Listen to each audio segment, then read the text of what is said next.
Hey there, Aubrey. How's everything going today? I'm great, Lindsay. How are you?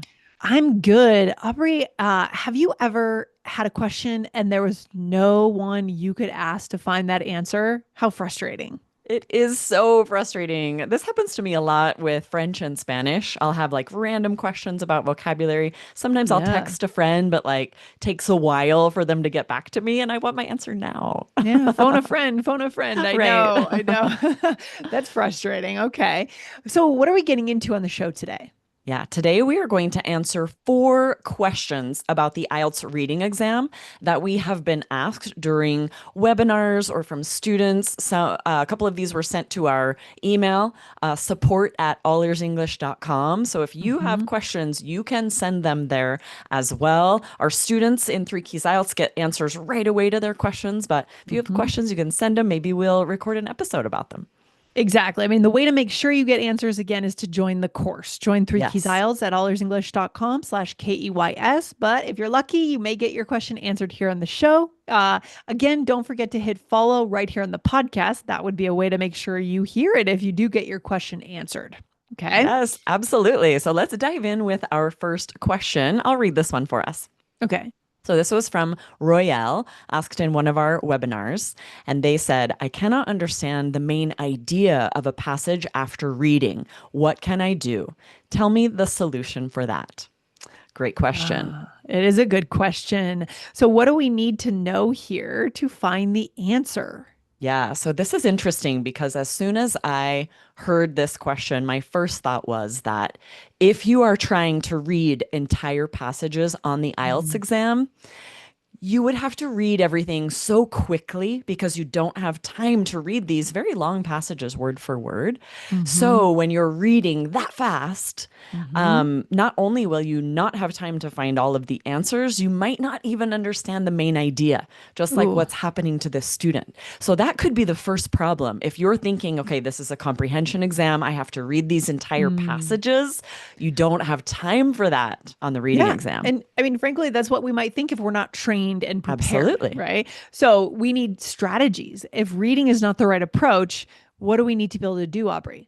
Exactly. So, one of the first strategies we teach in Three Keys IELTS is that you need to be able to skim an entire passage in 1 minute in Mm. order to identify the main idea. Because, yes, of course, you need to know overall what is this article about? What are these answers going to be about? But this should take 1 minute no matter how long that article is. You're just scanning, looking at the beginnings of paragraphs just to get the overall gist. You're not reading every word.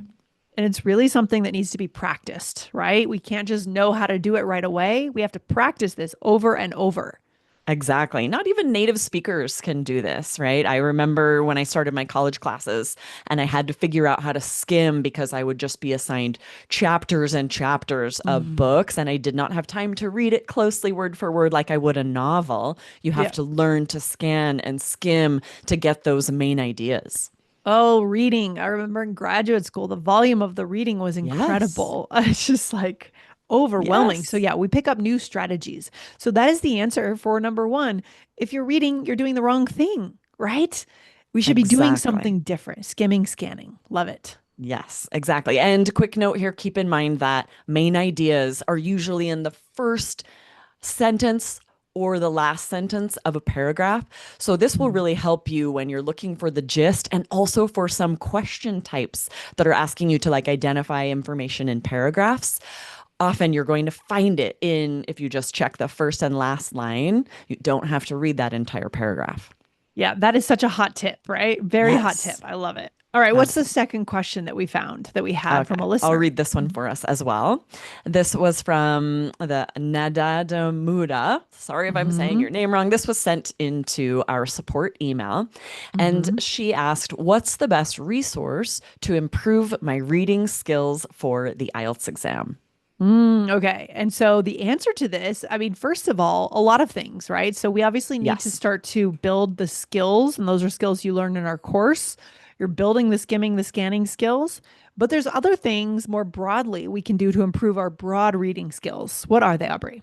Yeah, you should be reading a lot of different things. First of all, articles about a variety of different topics, right? Especially Mhm. those common on IELTS, like the environment, education, technology, the role of government, social issues.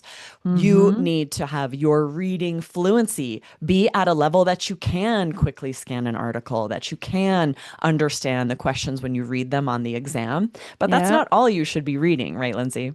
Yeah, you should have a novel by your bedside that you are looking forward to getting back to.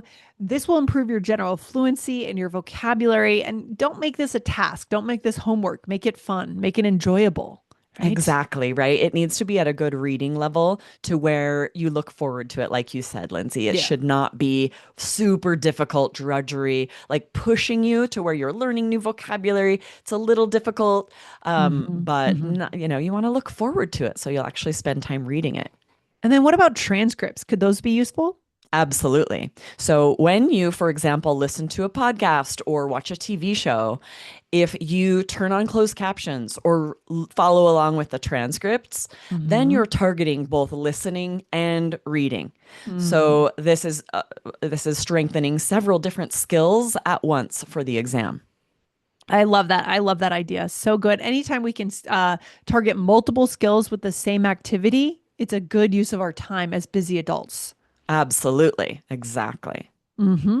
Okay, Aubrey, we are here for the third question that we've rounded up for today's episode. Here it is. How can I improve my reading in 15 days? And this is from Parwinder, who attended one of our IELTS webinars. Exactly. So if you have only 15 days left, you should definitely be applying strategies on practice exams. It's no Hmm. longer the time to just be reading and listening. You need to make sure that you're comfortable with strategies for all of these different individual question types. Each one Hmm. has different strategies that you'll use, and it's not enough just to know them. You need to be practicing them on real exams. Yes, exactly. So that should be the bulk of your study time. And then Yes. obviously you should still be continuing to read, like read the newspaper, read the news on your phone, continue reading that novel, but your study time is really more spent on those strategies. And I think also familiarizing yourself with the exam, right? Absolutely. Right. So Mm-hmm. you are taking practice exams, but of course, you're never going to do this all day. Aim Mm-hmm. to do one full practice exam each day, but Mm. also several different blocks of different question types. And target the question types that are difficult for you. So if you're struggling with finding headings and paragraphs, you should be doing a few of those each day until you are confident with the strategies for that. If it's, true, false, not given that you really find problematic, do several of those each day until you are confident that you can get all of those questions right on test day.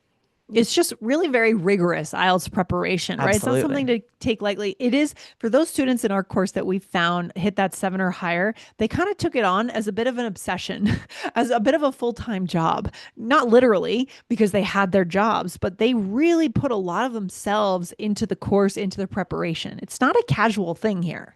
Absolutely, right? If you're aiming for a 7 or higher, you're going to be working hard to get that score. There's a lot you're going to have to do. And if you only Mhm. have 15 days left, you're really going to need to make this a priority. And like you said, Lindsay, not just doing practice exams, practice sets of questions, but Mhm. continuing to build your fluency. You can get a lot done in 15 days. Love it. So inspiring. And with that in mind, let's move on to number 4. Here's the fourth question. I got stuck on reading 2 times. I got a 6.5. So, what could be the reason? Overall, I had a 7.5. And this is from GOT, who attended one of our IELTS webinars. Exactly. So this is really interesting. There are a lot of different things that could be keeping you at a 6.5 or lower, keeping you Hmm. from getting the 7 that you need potentially. One problem could be, as we mentioned earlier, treating it like a comprehension exam and reading Hmm. entire passages. If you aren't using strategies to find answers, then you just don't have enough time to get enough answers correct to get higher than a 6.5. Or you could be falling for the typical IELTS tricks and traps, and there are a lot of them out there. For example, there are distractors that do look like the correct answer, but when you actually read the sentence closely, they're not correct. So you might be doing that.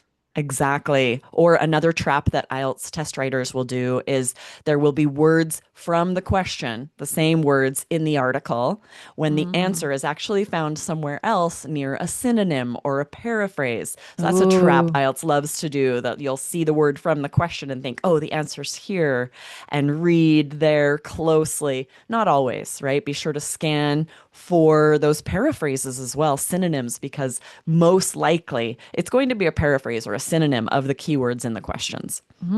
Tricky IELTS traps. Let's avoid those for sure. Or you could be making common mistakes, and there are lots of common mistakes. What are some examples of what mistakes students make? Yeah, one example is not being really clear about the difference between no and not given on true, false, not given, or yes, no, Mm. not given. A lot of students struggle with this and make a lot of mistakes where they'll choose no when it's really not given. So, one quick pro tip is to ask yourself, can I say, I don't know? Or can I say there's not enough information? Don't forget that that's a possibility. And Mm. so there's either yes or no, but there's also that possibility of not enough information. Is there any other mistakes we tend to make, Michelle? Michelle. Oh my gosh, you're not Michelle. I'll Aubrey. take it as a compliment. Michelle's one of the hosts of All Ears English, which Lindsay and I Yes. also record together. If you're not Yes. listening to All Ears English, you should be. There's a lot of great vocab and tips Mm-hmm. that would be great for anyone studying for IELTS as well.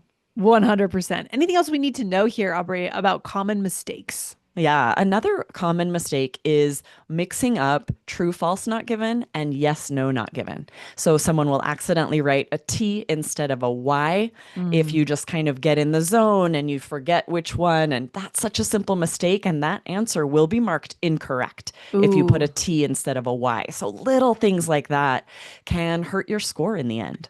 All right. So these are four answers to four good questions. What is our takeaway for today? Where should we leave our listeners? Yeah, really, the bottom line is you need strategies for IELTS reading. You don't Hmm. want to go in just hoping that you will understand the reading passages and hoping you'll be able to know the answers to these questions. Every question type requires its own strategy. So you Yes. need to have these strategies in order to get as many questions right as possible. Exactly. So, guys, going over, if you are ready to be serious about IELTS, join our course, allearsenglish.com/KEYS. That will get you right into the community, right into the course lessons, the strategies. You will be invited to attend our open conversation club, our fluency parties. You will be in the community and have a place to ask your questions right away. Yes, and that course comes with strategies for every question type you could face on the IELTS reading exam, as well as strategies for every other part of the test. So get in today, allearsenglish.com/keys, KEYS. All right, Aubrey, I'll see you over there in the community. All right. Awesome. Thanks, guys. Okay. We will see you next time. Bye. Bye.